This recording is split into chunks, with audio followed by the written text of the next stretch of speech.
Hey, you want to see something really scary? What's your favorite scary movie? I'm gonna scare the hell out of you. What was living behind that boy's eyes was purely and simply evil. They're coming to get you, Barbara. When there's no more room in hell, the dead will walk here. What's blood for, if not for shedding? Welcome to Fright Night. Welcome back to Jump Scare. I'm Betty. And I'm Chad. This week we're celebrating the 35th anniversary of Killer Klowns from Outer Space. It was a night like any other night.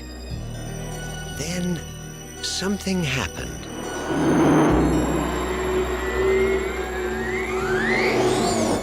You see that? Something different. It's no shooting star. Why here? Why now?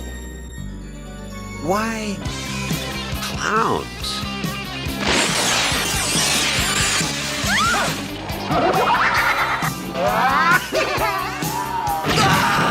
They've been knocking them dead all over the universe. What are you gonna do? Knock my block off?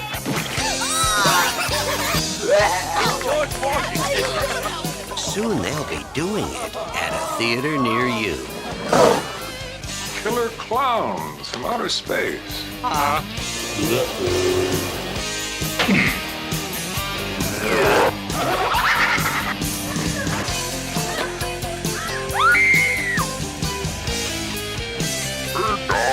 Pizza? Maybe they're just cruising through the galaxy and stopped here for a bite to eat. You don't need a police pal, you need a psychiatrist.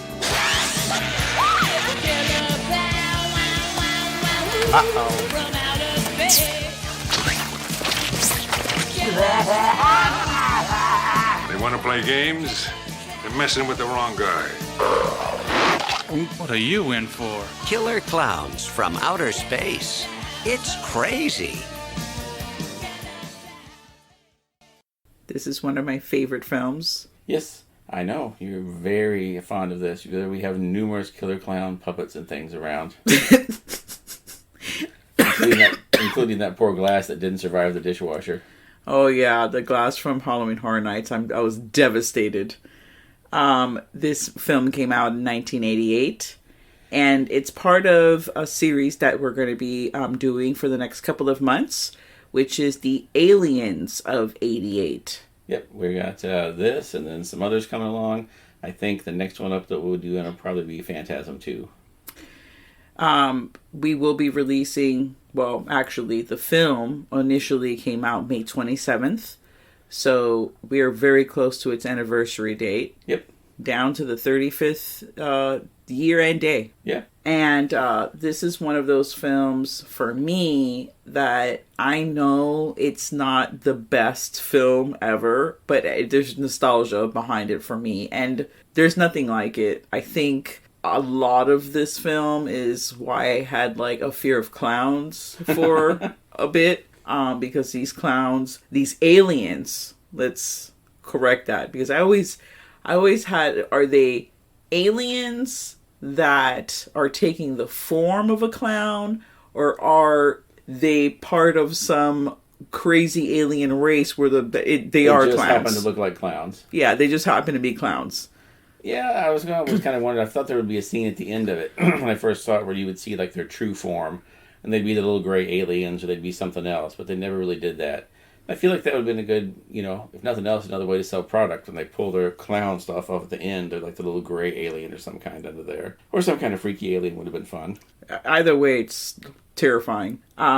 This was directed by Stephen Chiodo. It's actually a film that was all his brothers. It's a brothers film. There's a lot of brothers films out there. This is definitely a family project. It is a family project. The screenplay was written by Edward Stephen and Charles Chiodo. They're from my home state, New York City. New York, not New York City.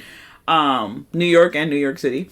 And, you know, they went off. I mean, they've done a lot of things with stop motion, puppetry. They did effects for Critters, Ernest Scared Stupid. You know, the Chiodo brothers also created the claymation sequence for Large Marge and the Pee-wee's Big, which so many people love that scene. Tell them Large Marge sent you. Pee-wee's Big Adventure, and actually the stop motion elements in the North Pole scenes from Elf. Huh. So they've gone off to do, you know, a lot of cool stuff like that. And they haven't really headlined their own movies since then, but they've done a lot of effects work and helped out in a lot of other different movies. Yeah. I mean, they've been every so often, they're like, yeah, we're going to come out with a Killer Klowns 2. They're just saying that just to appease the peoples.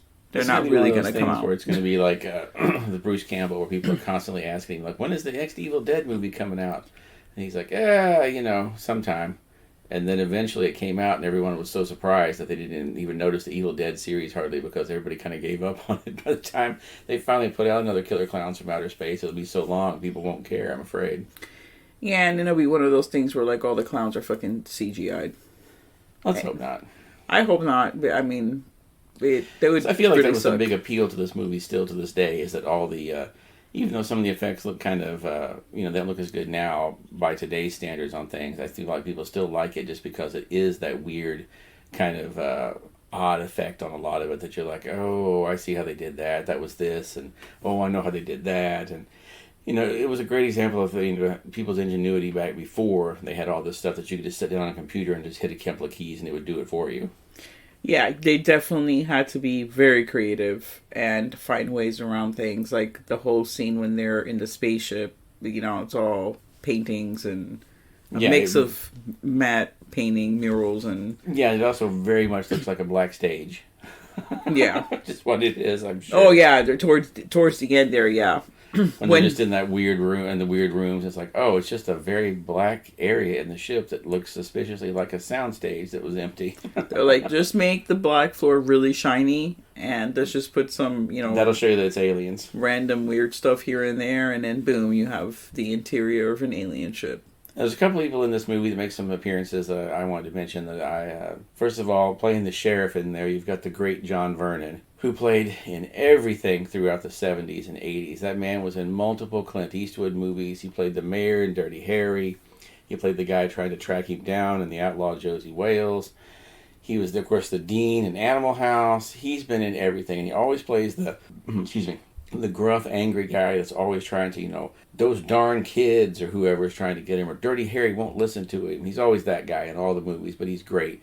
He has a voice that when you hear it, you just instantly know it's him. Even if you don't see him, you know, oh, hell, that's John Vernon. And you also have in a small role early in his career, Christopher Titus, who went on to he had his own show on Fox for a few seasons, and he's done a lot of stand-up stuff that's been pretty popular. But this was a very early appearance from him that he's still a little bit embarrassed about, because I actually heard him talk about it one time, and he's a little embarrassed because he kind of messed up and didn't do very well on this. Not that you would know it from watching it, but he still has those bad feelings about it. Yeah, it's one of those where, like, he's not proud of his performance. It's fine in the movie, but, he knows behind-the-scene things that went on that made him kind of feel like, I probably shouldn't be claiming this as my proudest moment. Then we have I want to say the two main, but the main characters, which would be Mike and Deb, those character names, being played by, Grant Kramer and Susan Snyder. Susan Snyder was in Return of the Living Dead. She was in Weird Science, and a plethora of movies. And she was the girl in Night of the Living Dead at the very end that makes it to the... I think she makes it to the very end in the attic before the bomb drops. Yeah, and then Kramer. He was in Hard Bodies. He was in another movie we covered, which is New Year's Evil. Oh God, that movie. And he was in that Willy's Wonderland with Nicolas Cage. Oh yeah, I haven't seen that, but I need to watch that sometime. He was in that as well. So they went on, they done some things. It's so wild because the synopsis of this film says like local teenagers. Yeah. And I'm like, I never took them to be teenagers. I always took them to be in their like early 20s. Yeah, maybe college students, but they are definitely not teenagers. Maybe college students. And technically, yes, you could be 19 and be a college student, right? Yeah. But since it's one of those things where the people, the actors in the film are playing a role that's way younger than them, but they look way old because people back then just look older than they do now. You know? Plus, too, you always had these people that were like 25 to 30 years old playing teenagers for a large part of these movies. It's like, I never understood, were there no younger actors you could find to play these parts?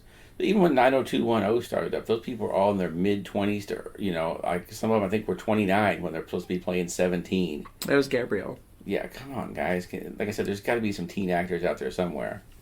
I don't know, dude, but yes, Grant Kramer and Susan Snyder, they were 27 and 26 when they were in this film. To be honest, the first few times I watched this, I never even thought about them being in school or any kind of like teenagers. I just thought this was a small town and there was nothing much to do but go up to the makeout point like they did in the 50s. Because that's kind of what I thought this was supposed to be. It was like an homage to the 50s kind of monster movies. So I just thought they were doing that, much like Night of the Creeps did, where they're like, oh, it's the 50s, we're going to the makeout point, and then bad things are going to happen. Yeah. That's what I took from this, is it's like, we're in a small town, and we're just going to go to makeout point because there's nothing to do in this town except to go up to the point and have sex. Yeah, well, like in most films, the people that did have sex, they ended up dying. So that's the way it goes. Makeout point became not makeout point anymore. It became just a freaking graveyard. It just became Death Point. Graveyard, Death Point. Ooh. Everybody went there. They did not come back. Movie. You have, you always have to have the kooky characters, the friends. The lead guy always has to have like kooky friends that are doing. Yep. They do shenanigans. They're just full of it. And that falls into a lot of the movies that we're going to cover for this because, and weirdly enough, Phantasm 2, which is also an Aliens of '88 movie. Also has a guy that worked for that had an ice cream truck. Mm-hmm. You got Reggie driving the ice cream truck. He was the wacky friend in that, although he kind of changed as it went on. And then in the Blob, you've got the wacky friend in that one that has the whole, the blender in the car and everything, and his bag full of class rings he's given to the girls and all this. So yeah, especially this year, they seemed like it was a great year to be the wacky friend. Not for nothing, but that wacky friend was a rapist. He was, but I was going to get into that more when we got to the Blob. I don't want to put him in the category of wacky friend when he was out there like drugging and raping girls. He was wacky friend up until the point that he got the roofies out, and then he became wacky friend rapist. Yeah, we'll definitely cover it because I have a whole thing. For that. Another film that I really love. Yeah, I really love that film. But back to this film. So, I don't know what the whole concept, like what the thought process of like, yeah, let's make these like oversized, cakey. I think what they decided to do, well, it's obvious for me, and when I say it, you're going to be like, yeah, of course, obviously that's the direction. They were like, you ever seen a clown? And this is a conversation that Chiodo Brothers had. You ever seen a clown? It has that white face, has a big nose. The smile, like, is off-putting, let's do that, but like times 10, because that's exactly what the clowns are. They're grotesque features. It's like over-exaggerated clown features, down to the texture of the skin looks like real dry and cakey, like they've been wearing the makeup for like 100 years and it's seeped into the creases of their skin. It's real creepy. Like, even today, for me, looking at them, I'm like, hell no. I'm gonna tell you right now. They look a little dirty too, like a little unclean. Like they have definitely not had a shower for the 500 years it took them to get to Earth. No, they're definitely not showering. No, it took them like 5 minutes to get to Earth. What is this, Aliens versus Predator? Jesus Christ. No, I'm thinking it took a little longer than that. Anywho. So, you know, here you got a knock at the door, and here you have these fucking aliens with a fucking pizza. I'm not like, yeah, I'm excited to see you guys. First of all, did I order the pizza? We never know. And two, there's three crazy ass looking clowns. They could have been holding the fucking Ed McMahon fucking check, you know. And I still would have. First of all, does no one in this movie have a peephole that they look out to see what the hell's going on? It's a small town. No one has a peephole. They probably didn't even lock the door. No, they didn't. Fucking Mayberry. No one's locking the door. Everyone's like, hey, what's up? Then you have the young cop who just came out of the freaking academy, you know, against the older cop who's like, yeah, I've seen some shit in this town, which is crazy because he never saw any shit. There was no murders. Nothing ever bad happened in this town. No, what bad happened in this town was this old man just hated everybody. He hated, because that's John Vernon's shtick. He hates everybody, especially kids. Anybody under the age of 35 is a kid to John Vernon. And he hates them all, and they should all be locked up forever. Any shenanigans that they do, oh, you drove down the street and rolled your window down too fast, that's a jail. So yeah, that was John Vernon in this movie. He's just like the extreme example of the grumpy old man. Yeah, which, even though this movie did not come in 88, but yeah, we have the same thing in like Gremlins with the old lady with that owned the whole fucking town. She hated the whole fucking town. She owned the whole town, but she just hated everybody. She was not pleasant at all. I don't know.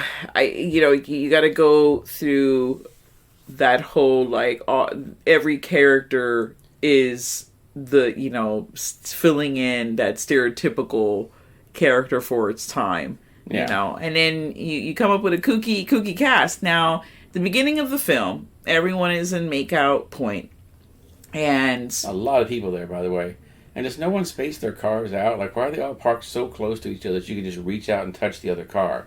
Just when you're done, do you just sit and watch the other people? Is that how that works? Because the Chioda brothers couldn't get a permit for more space, so they could only film in that one little lot right there. That was it.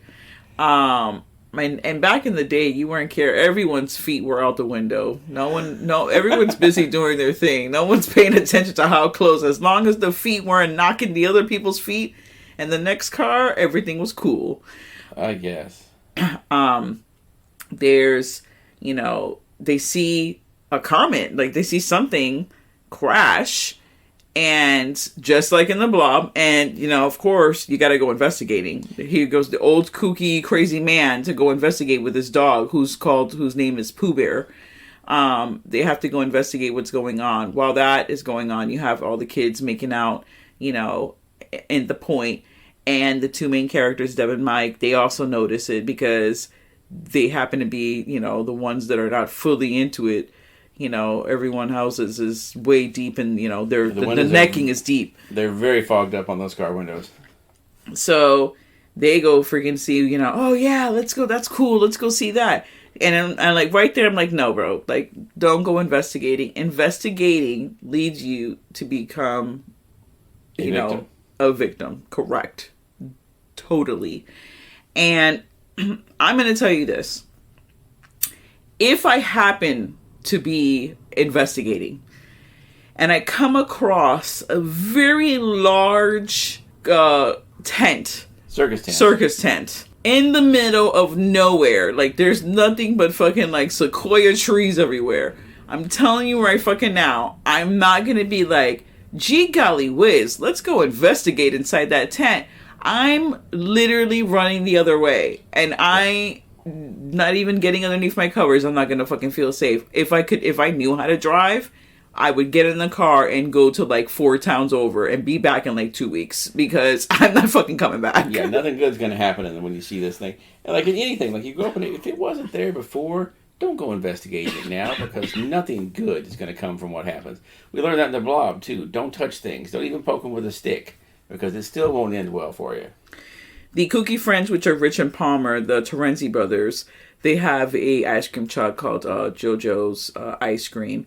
And man, are they desperate to get laid. They are so desperate to get laid. You know, but I don't know why they thought it was a good idea to go through the makeout point and then literally on their little speaker blast out like a tasty treat while you screw. Like, and then their little like spiel that they have going on, and I'm like, that's not a good thing. But then they thought they were gonna get somewhere because they actually had two girls that were like in the back of the truck. Later on they show up and you see a little bit girls. They're the stereotypical, oh, I'm a chubby girl and I'm into ice cream, so I'm going to hang out in the ice cream truck. And they're like, hey, while you're back there with those ice cream cones, we got some other things. And they're like, yeah, we're here for the ice cream, not for you. I don't even know how to respond to that description of the women, but yes, that did happen. They were eating rocket and popsicles, and just that whole thing insinuating the phallicness of it all is just it's it was like, not wow, so. It was not. This is one of those films, I will be alert, where there might be some triggers for some people. Of course, it's the 80s, so there's a little bit of homophobia going around, that kind of crap in the film. So if that's something that don't watch the film, because you will become upset. It was a sign of the times, doesn't make it right, but the older cop, John Vernon, he has a moment where he's saying like horrific stuff, but obviously he was, man, if they were supposed to be teenagers in the film, this man was probably like 35 in the film, even though he looked like he was 65. Yeah, he was probably, he's in his early 40s, but they're starting to look like he's 65 because the teenagers all look like they're 40. So Debbie's women's intuition, she knew that shit wasn't right, because when she went to look at the tent with Mike, she's like, "No, we should get out of here." Mike is like, "No." The what's funny is I feel like the stereotypical like bullshit that they put on the women, that the women are always the ones to be like, "Yeah, let's go, this looks cool, let's go do this." The guy's actually doing it in the movie, and she's the one that's like, "No, bro, we gotta leave. Like, this is not right." What is your favorite part? Because I could talk about every single aspect of this film, because, it is a fave. What, do you remember seeing this film? When did you see this film? I saw it when it came out on HBO shortly after, whenever it was released there, because I was living in Joplin at the time, and this movie didn't get a very wide release anyhow, and it certainly wasn't going to show up in Joplin. So I saw it when it showed up. Yeah, I saw it when it showed up on HBO. Okay. And I liked it. It's it's very unique. There's not a lot of things like it, and it stands out in your memory because, like you said, the clowns are so creepy and weird, and then the effects are kooky, and the stereotypical characters, and it is very much like a 50s kind of thing that, with a few little tweaks, you could put this in black and white and pass it off as a 50s movie, I agree. And for me, I just always enjoyed all the little interactions with the clowns where the people are like... It's funny because if that thing walked up to you in real life, there's no way you wouldn't be running the other direction. But these people all just have seemingly normal interactions with this shit like it happens every day. So I wonder if this is one of those towns like Sunnydale or, whatever the fuck it was that Jessica Fletcher lived in, Murder, She Wrote, where shit just happens like this all the time and people are just like, oh, giant clowns walking around? Yeah, that's fine. We had zebras that were riding horses last week trying to kill us. It's fine. This is not the weirdest shit we've seen in this town. I think, and that goes back to if the aliens were like, they were like, they had an identity as a clown, like they created this identity as a clown because they knew that it wouldn't be alarming and more welcoming by the humans. Yeah. Because, you see a clown, like a lot of the people, like, it's a nostalgia thing. Like, oh, clowns. I grew up like going to the circus with my parents. I love clowns, or a kid obviously would be attracted to a clown. There's not a lot of people that would be running the opposite way from a clown. I mean, I feel like if they're knocking on your door, that's a little weird, but overall, they're pretty welcoming. A lot of the stuff they do is in public, with the exception when they start knocking at people's doors, because they're trying to, enslave the whole town to bring it back to the ship to, have literally, Earth was like a little layover. The town was a layover, and they were picking up snacks. Yeah, because they're also, in addition to being, evil clowns and aliens, apparently they're also vampires because they're literally drinking all the people after they put them in cotton candy. Yeah, and no one stores cotton candy like that, okay? No one. I just want to throw that out there, guys. I don't know if you have ever seen cotton candy, but it's just not randomly hanging on a hook somewhere. So they put them in the cotton candy cocoons, then drink them up a crazy straw later on. And it's like, okay, so yeah, there's a lot going on in here. You know, maybe they're related to the aliens from Life Force. The Life Force aliens were also vampires that were on a comet. They were near Halley's Comet. So maybe they're related to the Life Force vampires. They're just like a little bit, they learned their lesson and were like, oh, okay. When we came down and were like bat-winged creatures or naked women walking around in the streets, people caught on to us a little faster. So this time we're going to go for killer clowns. The name of the town is Crescent Cove. So right there, I feel like that's the name of a town where like some weird shit's gonna happen. Yeah, that sounds Sunnydale or Cabot Cove was where Jessica Fletcher was from. Oh, the murders happened. So yeah, anytime there's a cove in there, it's always going to be a murder town or some crazy shit's happened. I agree with you. Isn't there? I think that that series that we really liked. I can't remember the name of it now, but that was like Cove, something Cove. Harper's Island? No, not Harper's Island. The one with the kid that was like covered in teeth. Oh yeah, oh god, what was the name of that show? Channel Zero. Channel Zero. Yeah, and that was that first season. Yeah, Candle Cove. I think it was Candle Cove. Candle Cove. Yeah. So Cove just equals there's weird shit happening there. Don't go to the Cove. Never go to the Cove. It's not going to end well for anybody there. If you live in the Cove, put your house up for sale immediately. Take whatever the first offer is. The Vernon guy, he says to the young cop, you can't make a dummy. You can make a dummy out of yourself, but you ain't gonna make a dummy out of me. And well, the foreshadowing there. That later comes back to bite him in the ass. He gets literally. We're gonna call this he gets the dead silence treatment, where he gets turned into a living ventriloquist dummy. So yeah, so that's a theme that's going on in a few movies we've covered this year. Yeah. Now, did the clown, which has those like large, oversized clown hands, like with the white gloves, was that way up in his booty hole, or was that like in his back? Because we don't really. I'm thinking it was probably in his back because it's just easier to just put your hand in his back and control him than it was to put it up his butt. So I'm gonna go out there. Besides, his name was, I don't remember what his name in the movie was, but his name wasn't Howard Hand Up Me. So he's definitely just being controlled from the back. Now the clowns have a weakness, and the weakness is if you pop their nose, they explode. Yeah, I love how that was their weak spot. It was like the most the largest thing that they had on their face. That's the thing that's going to be the most vulnerable. That's their Achilles heel, is their giant clown nose. The kills in the film are fucking creative and fantastical. I love every kill of the film. They're all tied to shit that clowns would do. I would have loved to like be sitting around and coming up with crazy fuck ideas of how, you know, my clown characters are going to be going around like murdering people in the town. Because down to like the popcorn not being safe, you know.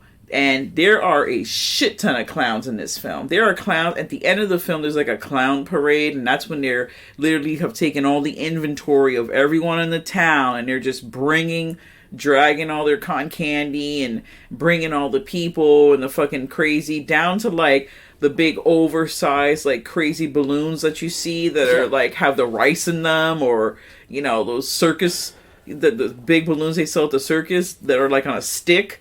They even have someone trapped. They had Debbie actually trapped in there. So, I mean, the thought, all the details are just spot on. But there's a crap ton of clowns in that scene. Clowns that you don't see. There's main clowns, and then there's group clowns. I feel like there's like side clowns. They probably had about 8 or 9 like main suits that they used. Then the rest of them were like not quite as well developed. So that's why you don't see them as much. It's like in the Planet of the Apes movies. They had like maybe 24 like super sophisticated ape makeups that they used. Then the rest of them in the background were just you wearing regular ape masks where you didn't look at them that close. I feel like that's what they were doing there. There's a lot of main clowns, to be honest. But you have Jumbo. I'm going to name all the damn clowns now. All right, let's hear it. There's the part. Dum-dum-dum-dum. I need all the clowns. Jumbo, Fatso, Shorty, and let me tell you, some of these names are down to the description. Shorty, he was the short one. Fatso, guess what he was? He wasn't skinny. Rudy, Spiky, Slim, Bibbo, Chubby, Magori, Talls. I wonder what Talls was. Was he the tall one? He wasn't. There was a fucking clown called Frank. Okay, it's like we go from Talls to like Frank, Boko.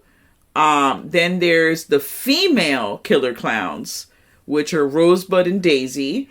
Then there's baby killer clowns, which are the newborns that grow out of the popcorn, and they were planted by Jumbo. So Jimbo, he's the dad, I guess.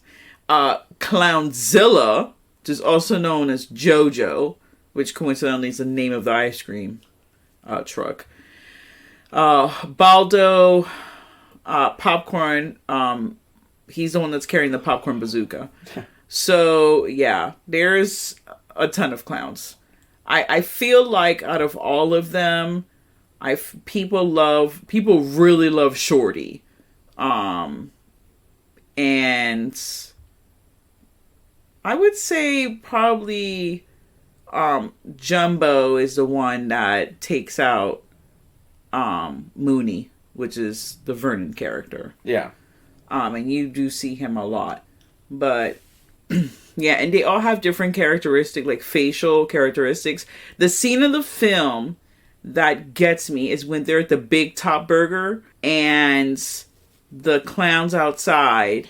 Coincidentally, there just happened to be a Big Top Burger in this town. And was that a real burger place? No, I'm just saying. Oh, okay. No, I didn't know. I didn't know if that was like a real burger place. It's like you go to Sunnydale and there's a vampire shop, you know? No, I get it. I'm just saying I didn't know if that was like a real place. Oh, okay. Yeah, I got it. Big Top Burger, I get it. Wink, wink.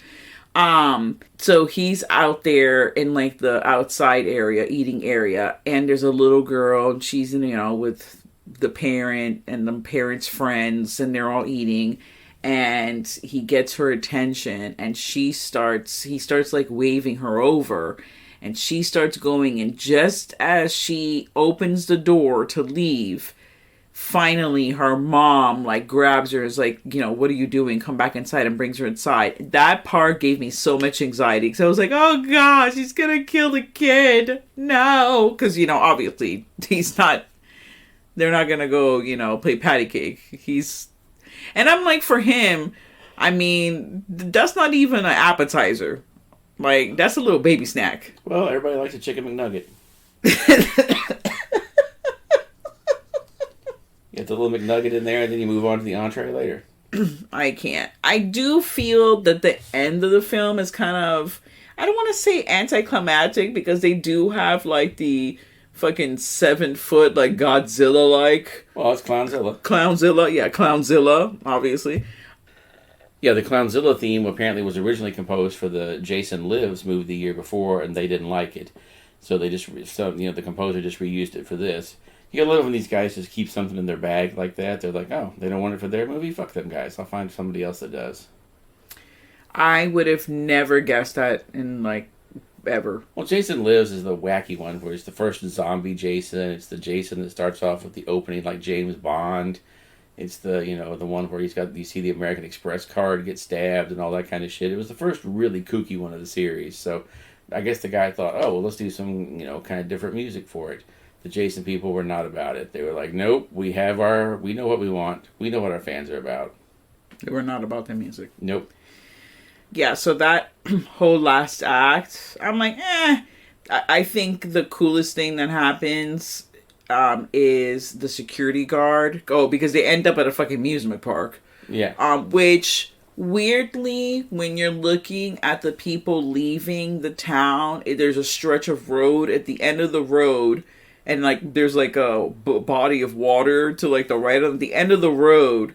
You see this amusement park. So it's like, okay, so this is like a town that literally is close, like, I don't know, 15, 20 minutes away to this like round. It looked like it was like on an island kind of thing. This amusement park, which is super fucking cool. I'm like, I want to go there. Yeah. So they end up there because they end up at the abandoned like whatever the fuck. There's a security guard there, and the security guard gets turned into like a whoopie pie. Yeah, they like throw the pies at him until he just melts into goo. Yeah, but then I'm sorry, they turn him into like a sundae because they put like a big ass cherry on the top. Yeah, they just leave it and let him go. And it's like steamy. It's Whoopie fucking pie. gross. Where did you come up with that? I don't, because it was excuse me, because they were throwing all the pies at him, and I was in my mind I heard whoopee whoopee. It's okay then. Apparently they had wanted to have a cameo in that from a comedian named Soupy Sales, who was famous for getting pies thrown in his face. They wanted him to do it, but then they realized, apparently the producers said, does anybody even know who the hell that is? Wasn't that from the 1950s? They were like, yeah, that's the point.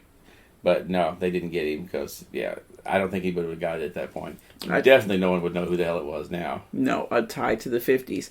Something was happening in the 80s. I don't know. It's nostalgia. That's what was happening. Just like everybody now is all about the 80s. In the 50s, in the 80s, they were all about the 50s. Yeah, because at that time, these directors and people coming up, it's like all the stuff that they loved, A lot of them were born at that time, and they have vague memories of it. And it's like, oh, well, let's just go back and live in that time again. It was great, wasn't it? No. Yeah, like Sam Raimi and the fucking Three Stooges, all that stuff. Everyone has like their like thing that they like that they want to have in their movies. So that was the whole thing for the Chiodo brothers. That was their moment. And the whole movie as a whole, like it does, I actually would like to see this film in black and white. I feel like that would be very interesting. Yeah. For me at least. I feel like we were talking about the end. I feel like it may have been, I don't know for sure, but I feel like this might have been one of those situations where they got near the end of the movie and ran out of money. I was going to say they ran out of money. And we're like, this is where we're going to have to cut this down and do this because we're down to the last $12, guys, and we need to just wrap this up. Because I've seen other movies where it's very obvious that they ran out of money at some point. And we're like, oh, here we go. And if you're the person that needs an next explanation of how, obviously you see how because they crashed, but why they crashed, why they landed, where they're going, why they're there. You're not gonna get any of that. There's no explanation of any of it. We just know they're killer clowns from outer space, and then they left or got blown up. This is one of those films, you pointed out, this is one of those films that say the name of the film in the film. Yeah. So, Moonies is like, it's killer clowns from outer space. And it's like, yes, that's exactly what it is. Yep. There's got to be a YouTube compilation of that where they all say the name of the movie in the movie. I know they always make fun of that on, is it The Simpsons or Family Guy with Clear and Present Danger where they said that. He's like, hey, he said the name of the movie. I'm sure there is. There has to be because people spend their time doing crazy things. Very crazy things. So I'm sure that's totally a thing. The ending of the film, I think everyone was supposed to die, right? Like majority of the people, yeah, the I think it's supposed to be the two main characters, the two teenagers that make it out. I think the Tanzini brothers, or whatever the name was. Terenzi brothers, yeah. And then the other deputy sheriff was supposed to die, but everybody decided we should have a mega happy ending. The producers did, so they made sure everybody lived. Which made no sense because you saw the brothers get blown up in their van. They were like, we hopped in the ice cream freezer, which I guess may have inspired Indiana Jones and the Temple of Doom, or Kingdom of the Crystal Skull later. Yeah, and he was totally fine.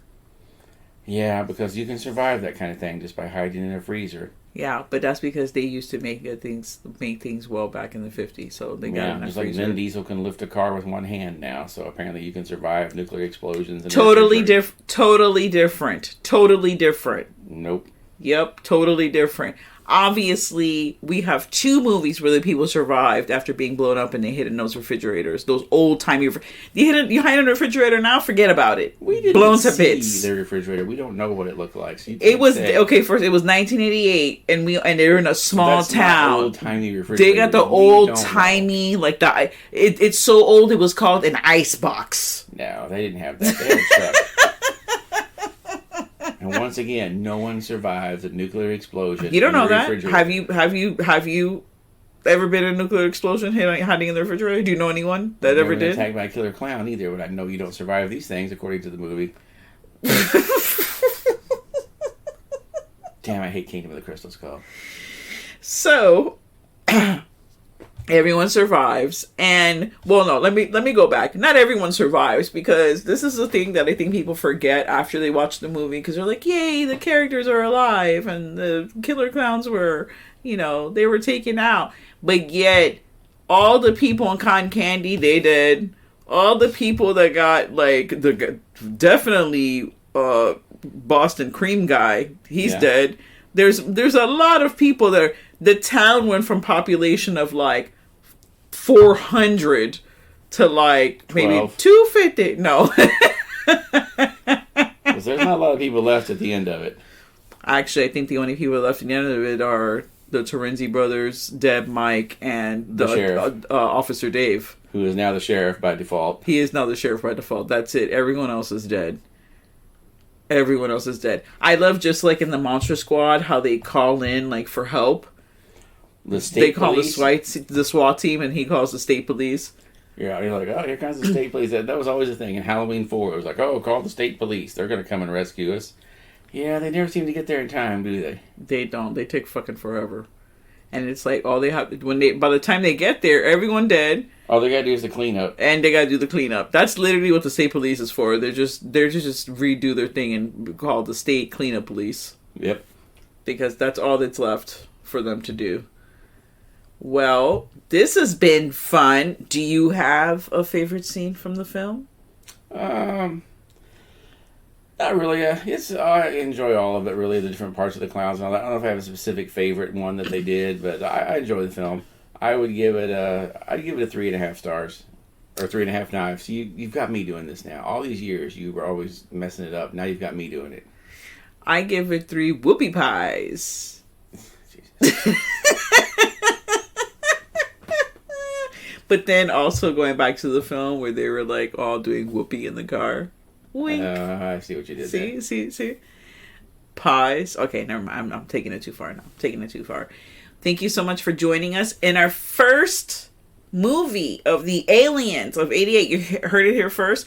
Actually, this is going to be a good trivia moment. Okay. I feel like maybe we should be one of those hey, we're gonna do a giveaway kind of thing. Oh, I've got that coming up for Phantasm. Oh, you do? I was going to say we should do a giveaway, but not really a giveaway, but a giveaway wink, where we tell you a little tidbit. The tidbit is, this is actually the second, and I'm sure we've mentioned this in another podcast. This is the second time we're covering this film. This film actually might be cursed.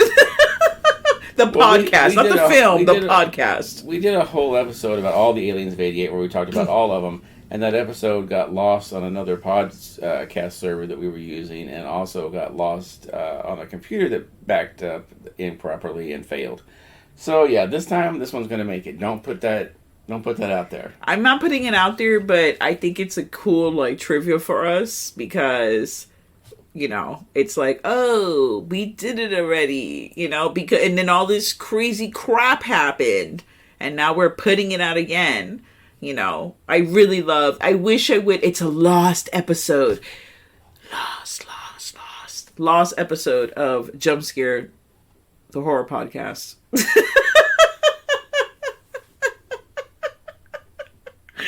Oh my goodness, I can't. I'm just full of laughter right now. Well, thank you so much for joining us for another episode, and stay tuned to the horror. It was a night like any other night. Then something happened.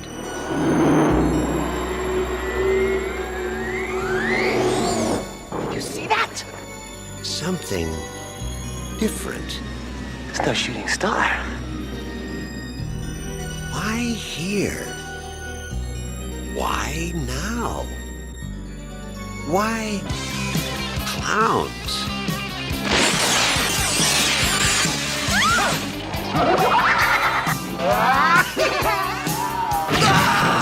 they've been knocking them dead all over the universe. What are you gonna do?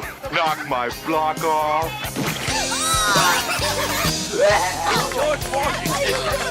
Soon they'll be doing it at a theater near you. Killer clowns from outer space.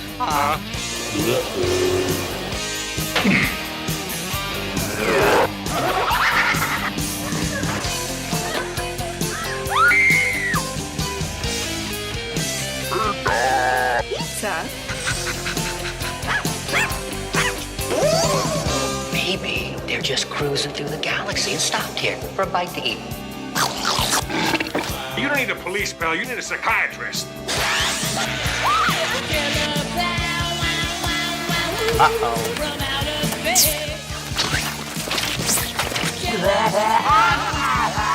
They want to play games? They're messing with the wrong guy.